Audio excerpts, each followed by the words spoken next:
ओम दुंग दुर्गाय नमः। जय माता दी। प्रिय श्रोताओं, आज गुप्त नवरात्रि के दूसरे दिन सुनिए श्री दुर्गा सप्तशती पाठ का दूसरा और तीसरा अध्याय, और इसके अंत में आप श्री दुर्गा कवच का पाठ भी सुनेंगे। अब मां भगवती का ध्यान करते हुए सुनिए दूसरा अध्याय, जिसमें देवताओं के तेज से देवी का प्रादुर्भाव और महिषासुर की सेना के वध का वर्णन किया गया है। आइए अब हम सब मिलकर मां भगवती का ध्यान करके आज के अध्यायों का शुभारंभ करते हैं।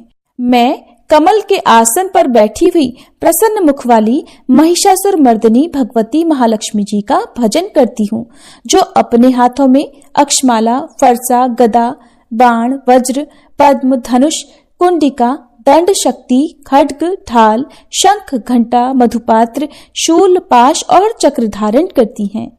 मार्कंडेय ऋषि कहते हैं, पूर्व समय में देवताओं और असुरों में पूरे 100 वर्षों तक घोर संग्राम हुआ था। उसमें असुरों का स्वामी महिषासुर था और देवताओं के नायक इंद्र थे। उस युद्ध में देवताओं की सेना महाबली असुरों से परास्त हो गई। संपूर्ण देवताओं को जीतकर महिषासुर इंद्र बन बैठा। तब पराजित देवता प्रजापति ब्रह्मा जी को आगे करके उस स्थान पर गए जहां भगवान शंकर और विष्णु भगवान विराजमान थे। देवताओं ने महिषासुर के पराक्रम तथा अपनी पराजय का यथावत वृतांत उन दोनों देवेश्वरों से विस्तार पूर्वक कह सुनाया। वे बोले, भगवान, महिषासुर सूर्य, इंद्र, अग्नि, वायु, चंद्रमा, यम, वरुण तथा अन्य देवताओं के भी अधिकार छीनकर स्वयं ही सबका अधिष्ठाता बन बैठा है। उस दुरात्मा महिष ने समस्त देवताओं को स्वर्ग से निकाल दिया है। अब वे मनुष्यों की तरह पृथ्वी लोक पर विचरते हैं। दैत्यों की ये सारी करतूत हमने आप लोगों से कह सुनाई। अब हम आपकी ही शरण में आए हैं। उसके वध का कोई उपाय सोचिए। इस प्रकार देवताओं के वचन सुनकर भगवान विष्णु और शिव ने दैत्यों पर बड़ा क्रोध किया। उनकी भौहें तन गई और मुंह टेढ़ा हो गया। तब अत्यंत कोप में भरे हुए चक्रपाणी श्री विष्णु के मुख से एक महान तेज प्रकट हुआ। इसी प्रकार श्री ब्रह्मा, शंकर तथा इंद्र आदि अन्यान्य देवताओं के शरीर से भी बड़ा भारी तेज निकला। वह सब मिलकर एक हो गया। महान तेज का वह पुंज जाज्वल्यमान पर्वत सा जान पड़ा। देवताओं ने देखा, वहां उसकी ज्वालाएं संपूर्ण दिशाओं में व्याप्त हो रही थी। संपूर्ण देवताओं के शरीर से प्रकट हुए उस तेज की कहीं तुलना नहीं थी। एकत्रित होने पर वह एक नारी के रूप में परिणत हो गया और अपने प्रकाश से तीनों लोकों में व्याप्त जान पड़ा। भगवान शंकर का जो तेज था, उससे उस देवी का मुख प्रकट हुआ। यमराज जी के तेज से उसके सिर में बाल निकल आए। श्री विष्णु भगवान के तेज से उसकी भुजाएं उत्पन्न हुई। चंद्रमा के तेज से दोनों स्तनों का और इंद्र के तेज से मध्य भाग का प्रादुर्भाव हुआ। वरुण के तेज से जंघा और पिंडली तथा पृथ्वी के तेज से नितंब भाग प्रकट हुआ। ब्रह्मा जी के तेज से दोनों चरण और सूर्य के तेज से उनकी अंगुलियां हुई। वसुओं के तेज से हाथों की अंगुलियां और कुबेर के तेज से नासिका प्रकट हुई।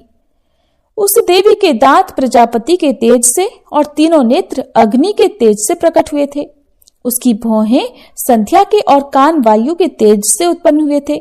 इसी प्रकार अन्यान्य देवताओं के तेज से भी उस कल्याणमयी देवी का आविर्भाव हुआ। इसके बाद समस्त देवताओं के तेजपुंज से प्रकट हुई देवी को देखकर महिषासुर के सताए हुए देवता बड़े प्रसन्न हुए। पिनाकधारी भगवान शंकर ने अपने शूल से एक शूल निकालकर उन्हें दिया कि भगवान विष्णु ने भी अपने चक्र से चक्र उत्पन्न करके भगवती को अर्पण कर दिया। वरुण ने भी शंख भेंट किया। अग्नि ने उन्हें शक्ति दी और वायु ने धनुष तथा बाण से भरे हुए 2 तरकस प्रदान किए। सहस्त्र नेत्रों वाले देवराज इंद्र ने अपने वज्र से वज्र उत्पन्न करके दिया और ऐरावत हाथी से उतारकर 1 घंटा भी प्रदान किया। यमराज ने कालदंड से दंड, वरुण ने पाश, प्रजापति ने स्फटिकाक्ष की माला और ब्रह्मा जी ने कमंडल भेंट किया। सूर्य ने देवी के समस्त रोमकूपों में अपनी किरणों का तेज भर दिया। काल ने उन्हें चमकती हुई ढाल और तलवार दी। क्षीर सागर ने उज्जवल हार तथा कभी जीर्ण न होने वाले 2 दिव्य वस्त्र भेंट किए। साथ ही उन्होंने दिव्य चूड़ामणि, 2 कुंडल, कड़े, उज्जवल अर्धचंद्र, सब बाहुओं के लिए केयूर, दोनों चरणों के लिए निर्मल नुपुर, गले की सुंदर हंसली और सब अंगुलियों में पहनने के लिए रत्नों की बनी अंगूठियां भी दी। विश्वकर्मा ने उन्हें अत्यंत निर्मल फरसा भेंट किया। साथ ही अनेक प्रकार के अस्त्र और अभेद्य कवच दिए। इनके सिवा मस्तक और वक्ष स्थल पर धारण करने के लिए कभी न कुमलाने वाले कमलों की मालाएं दी। जलधि ने उन्हें सुंदर कमल का फूल भेंट किया। हिमालय ने सवारी के लिए सिंह तथा तरह तरह के रत्न समर्पित किए। धनाध्यक्ष कुबेर ने मधु से भरा पान पात्र और संपूर्ण नागों के राजा शेष ने, जो इस पृथ्वी को धारण करते हैं, उन्हें बहुमूल्य मणियों से विभूषित नागहार भेंट किया। इस प्रकार अन्य देवताओं ने भी आभूषण और शस्त्र अस्त्र देकर देवी का सम्मान किया। इसके बाद उन्होंने बारंबार अट्टहास पूर्वक उच्च स्वर से गर्जना की। उनके भयंकर नाद से संपूर्ण आकाश गूंज उठा। देवी का वह अत्यंत उच्च स्वर से किया हुआ सिंहनाद कहीं समा नहीं सका। आकाश उसके सामने लघु प्रतीत होने लगा। उससे बड़े जोर की प्रतिध्वनि हुई, जिससे संपूर्ण विश्व में हलचल मच गई और समुद्र कांप उठे, पृथ्वी डोलने लगी और समस्त पर्वत हिलने लगे। उस समय देवताओं ने अत्यंत प्रसन्नता के साथ सिंह वाहिनी भवानी से कहा, देवी आपकी जय हो। साथ ही महर्षियों ने भक्ति भाव से विनम्र होकर उनका स्तवन किया। संपूर्ण त्रिलोकी को शोभग्रस्त देखकर दैत्यगण अपनी समस्त सेना को कवच आदि से सुसज्जित कर हाथों में हथियार लेकर सहसा उठकर खड़े हो गए। उस समय महिषासुर ने बड़े क्रोध में आकर कहा, आह, ये क्या हो रहा है? फिर वह संपूर्ण असुरों से घिरकर उस सिंहनाद की ओर लक्ष्य करके दौड़ा और आगे पहुंचकर उसने देवी को देखा, जो अपनी प्रभा से तीनों लोकों को प्रकाशित कर रही थी। उनके चरणों के भार से पृथ्वी दबी जा रही थी। माथे के मुकुट से आकाश में रेखा से खींच रही थी और वे अपने धनुष की टंकार से सातों पातालों को क्षुब्ध किए देती थी। देवी अपनी हजारों भुजाओं से संपूर्ण दिशाओं को आच्छादित करके खड़ी थी। इसके बाद उनके साथ दैत्यों का युद्ध छिड़ गया। नाना प्रकार के अस्त्र शस्त्रों के प्रहार से संपूर्ण दिशाएं उद्धासित होने लगी। चिक्षुर नामक महान असुर महिषासुर का सेनानायक था। वह देवी के साथ युद्ध करने लगा। अन्य दैत्यों की चतुरंगड़ी सेना साथ लेकर चामर भी लड़ने लगा। 60,000 रथियों के साथ आकर उदग्र नामक महादैत्य ने लोहा लिया। 1 करोड़ रथियों को साथ लेकर महाहनु नामक दैत्य युद्ध करने लगा। जिसके रोए तलवार के समान तीखे थे, वह असीलोमा नाम का महादैत्य 5 करोड़ रथी सैनिकों सहित युद्ध में आ डटा। 60 लाख रथियों से घिरा हुआ बाष्कल नामक दैत्य भी उस युद्ध भूमि में लड़ने लगा। परिवारित नामक राक्षस हाथी सवार और घुड़सवारों के अनेकों दल तथा 1 करोड़ रथियों की सेना लेकर युद्ध करने लगा। विडाल नामक दैत्य 5 अरब रथियों से घिरकर लोहा लेने लगा। इनके अतिरिक्त और भी हजारों महादैत्य रथ, हाथी और घोड़ों की सेना साथ लेकर वहां देवी के साथ युद्ध करने लगे। स्वयं महिषासुर उस रणभूमि में कोटि कोटि सहस्त्र रथ, हाथी और घोड़ों की सेना से घिरा हुआ खड़ा था। वे दैत्य देवी के साथ तोमर, भिंदीपाल, शक्ति, मूसल, खड्ग, परशु और पट्टिश आदि अस्त्र शस्त्रों का प्रहार करते हुए युद्ध कर रहे थे। कुछ दैत्यों ने उन पर शक्ति का प्रहार किया, कुछ लोगों ने पाश फेंके और कुछ दूसरे दैत्यों ने खड्ग प्रहार करके देवी को मार डालने का उद्योग किया। देवी ने भी क्रोध में भरकर खेल खेल में ही अपने अस्त्र शस्त्रों की वर्षा करके दैत्यों के वे समस्त अस्त्र शस्त्र काट डाले। उनके मुख पर परिश्रम या थकावट का रंच मात्र भी चिन्ह नहीं था। देवता और ऋषि उनकी स्तुति करते थे और वे भगवती परमेश्वरी दैत्यों के शरीरों पर अस्त्र शस्त्रों की वर्षा करती रही। देवी का वाहन सिंह भी क्रोध में भरकर गर्दन के बालों को हिलाता हुआ असुरों की सेना में इस प्रकार विचरने लगा, मानो वनों में दावानल फैल रहा हो।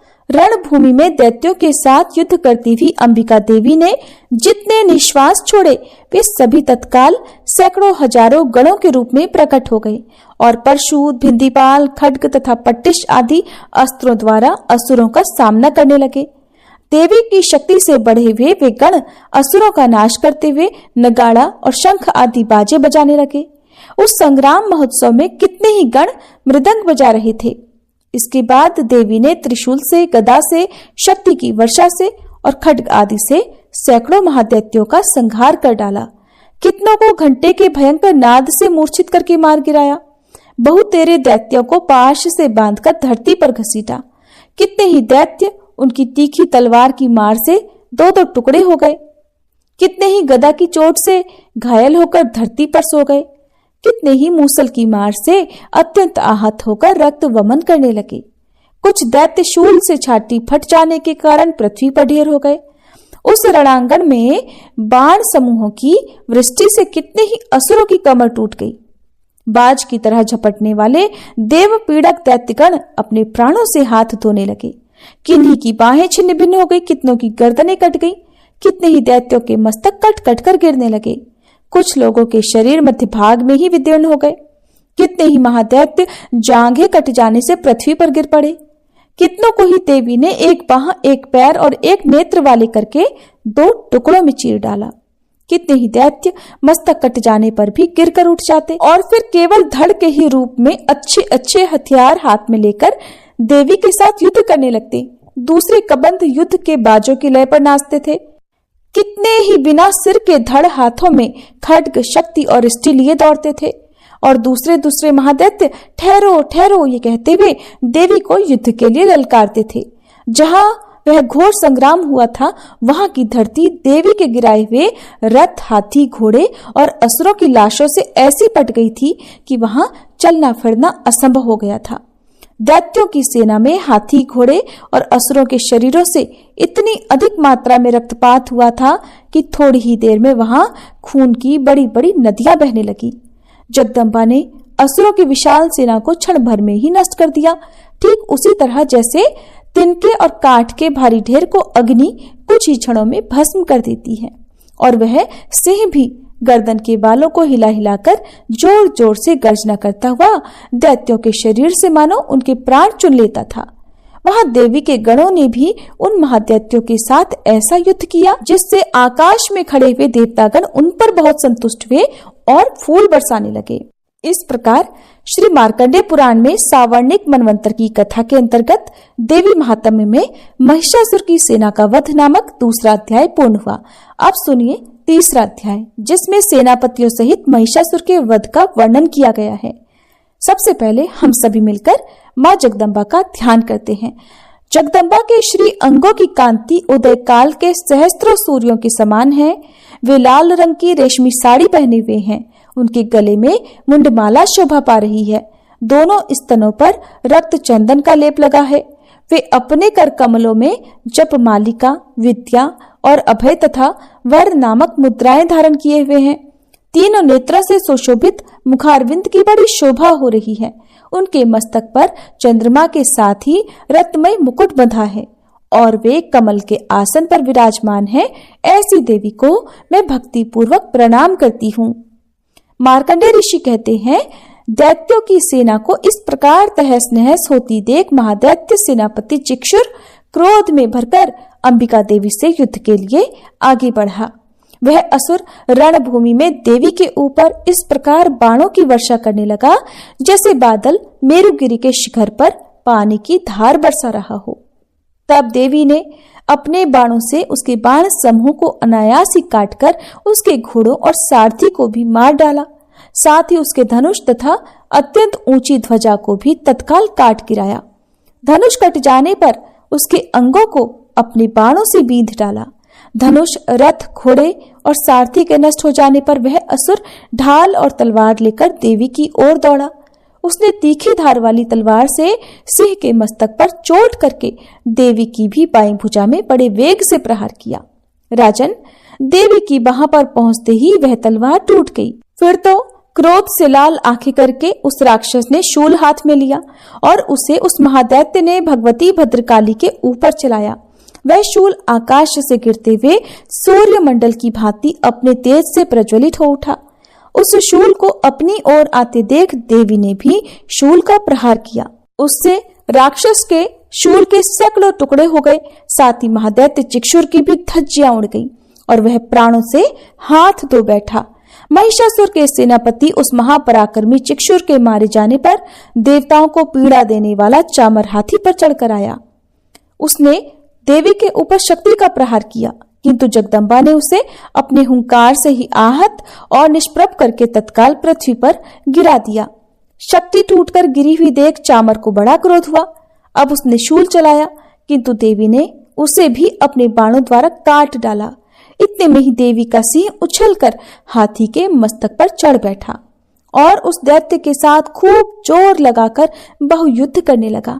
वे दोनों लड़ते लड़ते हाथी से पृथ्वी पर आ गए और अत्यंत क्रोध में भरकर एक दूसरे पर बड़े भयंकर प्रहार करते हुए लड़ने लगे। इसके बाद सिंह बड़े वेग से आकाश की ओर उछला और उधर से गिरते समय उसने पंजों की मार से चामर का सिर धड़ से अलग कर दिया। इसी प्रकार उदग्र भी शिला और वृक्ष आदि की मार खाकर रणभूमि में देवी के हाथों मारा गया तथा कराल भी दांतों, मुक्कों और थप्पड़ों की चोट से धराशायी हो गया। क्रोध में भरी हुई देवी ने गदा की चोट से उद्धत का कचूमर निकाल दिया, भिंदीपाल से वाशकल को और बाणों से ताम्र और अंधक को मौत के घाट उतार दिया। 3 नेत्रों वाली परमेश्वरी ने त्रिशूल से उग्रास्य, उग्रवीर्य तथा महाहनु नामक दैत्य को मार डाला। तलवार की चोट से विडाल के मस्तक को धड़ से काट गिराया। दुर्धर और दुर्मुख इन दोनों को भी अपने बाणों से यमलोक भेज दिया। इस प्रकार अपनी सेना का संहार होता देख महिषासुर ने भैंसे का रूप धारण करके देवी के गणों को त्रास देना आरंभ किया। किन्हीं को थूथन से मारकर, किन्हीं के ऊपर खुरों का प्रहार करके, किन्हीं किन्हीं को पूंछ से चोट पहुंचाकर, कुछ को सींगों से विदीर्ण करके, कुछ गणों को वेग से, किन्हीं को सिंहनाद से, कुछ को चक्कर देकर और कितनों को निश्वास वायु के झोंकों से धाराशायी कर दिया। इस प्रकार गणों की सेना को गिराकर वह असुर महादेवी के सिंह को मारने के लिए झपटा। इससे जगदम्बा को बड़ा क्रोध हुआ। उधर महापराक्रमी महिषासुर भी क्रोध में भरकर धरती को खुरों से खोदने लगा और अपने सींगों से ऊंचे ऊंचे पर्वतों को उठाकर फेंकने और गरजने लगा। उसके वेग से चक्कर देने के कारण पृथ्वी क्षुब्ध होकर फटने लगी। उसकी पूंछ से टकराकर समुद्र सब ओर से धरती को डुबोने लगा। हिलते हुए सींगों के आघात से विदीर्ण होकर बादलों के टुकड़े टुकड़े हो गए। उसके श्वास की प्रचंड वायु के वेग से उड़े हुए सैकड़ों पर्वत आकाश से गिरने लगे। इस प्रकार क्रोध में भरे हुए उस महादैत्य को अपनी ओर आते देख चंडिका ने उसका वध करने के लिए महान क्रोध किया। उन्होंने पाश फेंककर उस महान असुर को बांध दिया। उस महासंग्राम में बंध जाने पर उसने भैंसे का रूप त्याग दिया और तत्काल सिंह के रूप में वह प्रकट हो गया। उस अवस्था में जगदम्बा ज्यों ही उसका मस्तक काटने के लिए उद्यत हुई, त्यों ही वह खड्गधारी पुरुष के रूप में दिखाई देने लगा।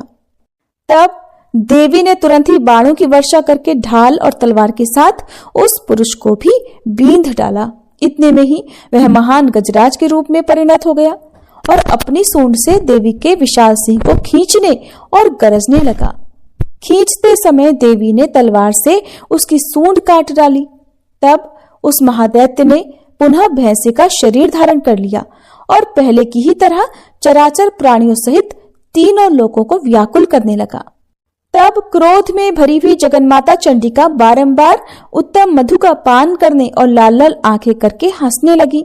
उधर वह बल और पराक्रम के मद से उन्मत्त हुआ राक्षस गरजने लगा और अपने सींगों से चंडी के ऊपर पर्वतों को फेंकने लगा। उस समय देवी अपने बाणों के समूह से उसके फेंके हुए पर्वतों को चूर्ण करती हुई बोली। बोलते समय उनका मुख मधु के मद से लाल हो रहा था और वाणी लड़खड़ा रही थी। देवी ने कहा, ओ मूढ़, मैं जब तक मधु पीती हूँ तब तक तू क्षण भर के लिए खूब गरज ले। मेरे हाथ से यही तेरी मृत्यु हो जाने पर अब शीघ्र ही देवता भी गर्जना करेंगे। ऋषि कहते हैं, ऐसा कहकर देवी उछली और उस महादैत्य के ऊपर चढ़ गई। फिर अपने पैर से उसे दबाकर उन्होंने शूल से उसके कंठ में आघात किया। उनके पैर से दबा होने पर भी महिषासुर अपने मुख से दूसरे रूप में बाहर होने लगा। अभी आधे शरीर से ही वह बाहर निकलने पाया था कि देवी ने अपने प्रभाव से उसे वहीं रोक दिया। आधा निकला होने पर भी वह महादैत्य देवी से युद्ध करने लगा। तब देवी ने बहुत बड़ी तलवार से उसका मस्तक काट गिराया। फिर तो हाहाकार करती हुई दैत्यों की सारी सेना भाग गई और संपूर्ण देवता अत्यंत प्रसन्न हो गए। तब देवताओं ने दिव्य महर्षियों के साथ दुर्गा देवी का स्तवन किया। गंधर्वराज गाने गाने लगे और अप्सराएं नृत्य करने लगी। जय माता दी। इस प्रकार श्री मार्कंडेय पुराण में सावर्णिक मनवंतर की कथा के अंतर्गत देवी महात्म्य में महिषासुर वध नामक तीसरा अध्याय पूर्ण हुआ। इसके आगे के अध्याय आप सभी कल की वीडियो में जरूर सुनिएगा। आप सुनिए श्री दुर्गा कवच पाठ। इस पाठ से शरीर के सभी अंगों की रक्षा होती है। ये पाठ महामारी से बचाव की शक्ति देता है। यह पाठ संपूर्ण आरोग्य का शुभ वरदान देता है और यह कवच पाठ अत्यंत गोपनीय पाठ है, इसलिए इसे पूरी पवित्रता से किया जाना चाहिए। 18 महापुराणों में से एक मार्कंडेय पुराण के अंदर देवी कवच के श्लोक अंतर्भूत हैं और ये अद्भुत दुर्गा सप्तशती का हिस्सा है। देवी कवच को भगवान ब्रह्मा जी ने ऋषि मार्कंडेय को सुनाया था। महर्षि मार्कंडेय श्री ब्रह्मा जी से बोले, हे पितामह, संसार में जो गुप्त हो और जो मनुष्यों की सब प्रकार से रक्षा करता हो और जो आपने किसी को भी आज तक बताया न हो, वह कवच मुझे बताइए। श्री ब्रह्मा जी कहने लगे, अत्यंत गुप्त और सब प्राणियों की रक्षा करने वाला, सबकी भलाई करने वाला कवच मुझसे सुनो। प्रथम शैलपुत्री, दूसरी ब्रह्मचारिणी, तीसरी चंद्रघंटा, चौथी कुष्मांडा, पांचवी स्कंद माता, छठी कात्यायनी, सातवीं कालरात्रि, आठवीं महागौरी और नवीं सिद्धिदात्री, ये देवी की 9 मूर्तियां हैं। ये नव दुर्गा कहलाती हैं। आग में जलता हुआ, रण में शत्रु से घिरा हुआ, विषम संकट में फंसा हुआ मनुष्य अगर देवी दुर्गा के नामों का स्मरण करे तो उसको कभी भी हानि नहीं हो सकती। रण में उसके लिए कुछ भी आपत्ति नहीं होती और न उसे किसी प्रकार का कोई दुख या डर ही होता है। हे देवी, जिसने श्रद्धापूर्वक तुम्हारा स्मरण किया है उसकी वृद्धि होती है और जो तुम्हारा चिंतन करते हैं उनकी तुम निसंदेह रक्षा करने वाली हो। चामुंडा प्रेत पर, वाराही भैंसे पर, रौद्री हाथी पर, वैष्णवी गरुड़ पर अपना आसन जमाती हैं। माहेश्वरी बैल पर, कौमारी मोर पर और हाथ में कमल लिए हुए विष्णु प्रिया लक्ष्मी जी कमल के आसन पर विराजती हैं। बैल पर बैठी हुई ईश्वरी देवी ने श्वेत रूप धारण कर रखा है और सब प्रकार के आभूषणों से विभूषित ब्राह्मी देवी हंस पर बैठती हैं और इस प्रकार ये सब देवियां सब प्रकार के योगों से युक्त और अनेक प्रकार के रत्न धारण किए हुए हैं। भक्तों की रक्षा के लिए संपूर्ण देवियां रथ में बैठी और क्रोध में भरी हुई दिखाई देती हैं तथा चक्र, गदा, शक्ति, हल, मूसल, खेटक और तोमर, परशु तथा पाश, भाला और त्रिशूल और उत्तम शारंग आदि शस्त्रों को दैत्यों के नाश के लिए और भक्तों की रक्षा करने के लिए, देवताओं के कल्याण के लिए धारण किए हुए हैं। हे महारौद्रे, अत्यंत घोर पराक्रम, महान बल और महान उत्साह वाली देवी, आपको मैं नमस्कार करता हूँ। हे देवी, आपका दर्शन दुर्लभ है और आप शत्रुओं के भय को बढ़ाने वाली हैं। हे जगदम्बिके, मेरी रक्षा करो। पूर्व दिशा में ऐन्द्री शक्ति मेरी रक्षा करे, अग्निकोण में अग्नि शक्ति, दक्षिण दिशा में वाराही देवी और नैऋत्य कोण में खड्गधारिणी देवी मेरी रक्षा करे। पश्चिम दिशा में वारुणी, वायु कोण में मृगवाहिनी, उत्तर दिशा में कौमारी और ईशान कोण में शूलधारिणी देवी मेरी रक्षा करे। ब्रह्माणी ऊपर की ओर से मेरी रक्षा करे और वैष्णवी देवी नीचे की ओर मेरी रक्षा करे। और इसी प्रकार शव पर बैठी चामुंडा देवी 10 दिशाओं में मेरी रक्षा करे। जया देवी आगे, विजया पीछे की ओर, अजिता बाईं ओर, अपराजिता दाहिनी ओर मेरी रक्षा करे। उद्योतिनी देवी शिखा की रक्षा करे तथा उमा मेरे मस्तक पर विराजमान होकर मेरी रक्षा करे। इसी प्रकार ललाट की मालाधरी देवी रक्षा करे और यशस्विनी देवी मेरी भौहों की रक्षा करे। भौहों के मध्य भाग में त्रिनेत्रा, नथुनों की यमघंटा देवी रक्षा करे। नेत्रों के मध्य में शंखिनी देवी और द्वारवासिनी देवी कानों की रक्षा करें। कपोलों की कालिका देवी और कानों के मूल भाग की भगवती शांकरी रक्षा करें। सुगंधा नासिका में और चर्चिका ऊपर के ओठ में, अमृतकला नीचे के ओठ की सरस्वती देवी जीभ की रक्षा करे। कौमारी देवी दांतों की और चंडिका कंठ प्रदेश की रक्षा करें। चित्र घंटा गले की घाटी की और महामाया तालु की रक्षा करे। कामाक्षी देवी ठोड़ी की और सर्वमंगला मेरी वाणी की रक्षा करे। भद्रकाली गर्दन की और धनुर्धरी पीठ के मेरुदंड की रक्षा करें। कंठ के बाहरी भाग की नीलग्रीवा और कंठ की नली की नलकुबरी रक्षा करें। दोनों कंधों की खड्गिनी और वज्रधारिणी मेरी दोनों बाहों की रक्षा करें। दोनों हाथों की दंडनी और उंगलियों की रक्षा अंबिका देवी करें। शूलेश्वरी देवी संपूर्ण नखों की, कुलेश्वरी देवी मेरी कुक्षी की रक्षा करे। महादेवी दोनों स्तनों की और शोक विनाशिनी देवी मेरे मन की रक्षा करे। ललिता देवी हृदय की और शूल धारिणी उदर की रक्षा करे। कामिनी देवी नाभि की, गुह्येश्वरी गुह्य भाग की, पूतना और कामिका लिंग की और महिषवाहिनी गुदा की रक्षा करे।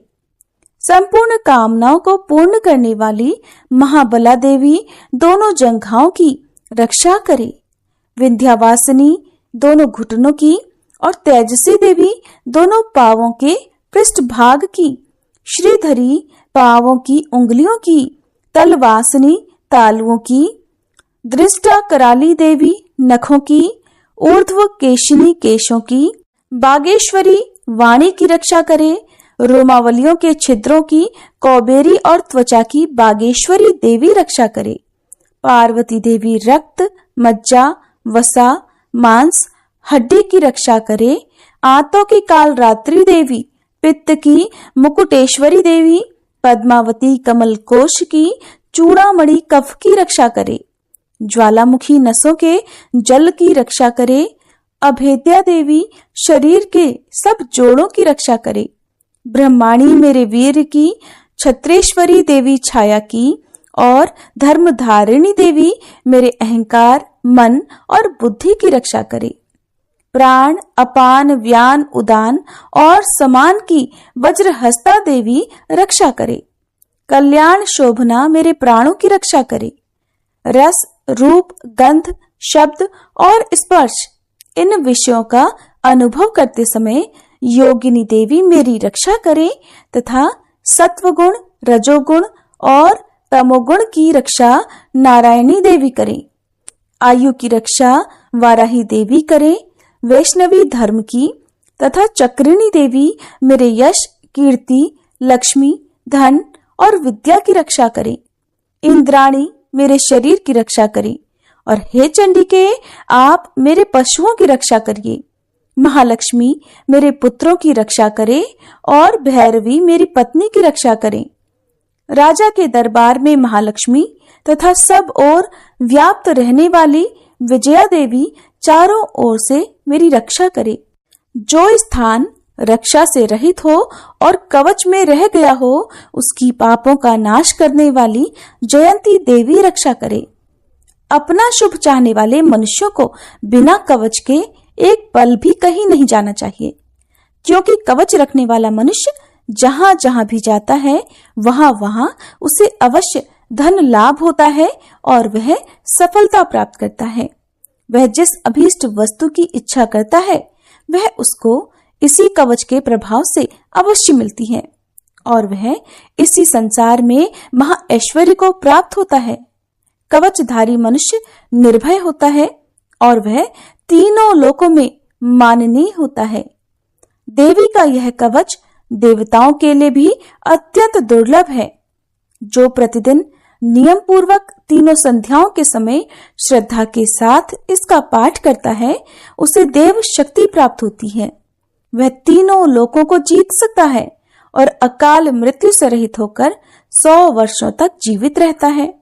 उसकी लूता, चर्म रोग, विस्फोटक आदि समस्त व्याधियां समूल नष्ट हो जाती हैं और स्थावर, जंगम तथा कृत्रिम विष दूर होकर उनका कोई असर नहीं होता और समस्त अभिचारक प्रयोग और इस तरह के जितने यंत्र मंत्र इत्यादि होते हैं इस कवच के हृदय में धारण करने पर नष्ट हो जाते हैं।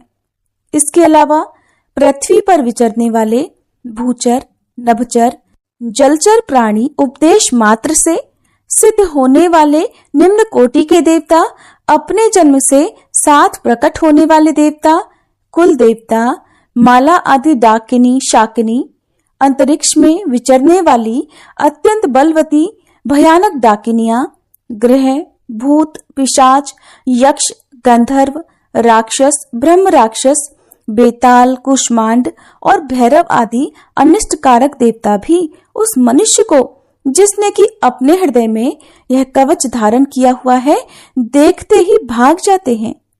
इस कवच के धारण करने से मन और तेज बढ़ता है।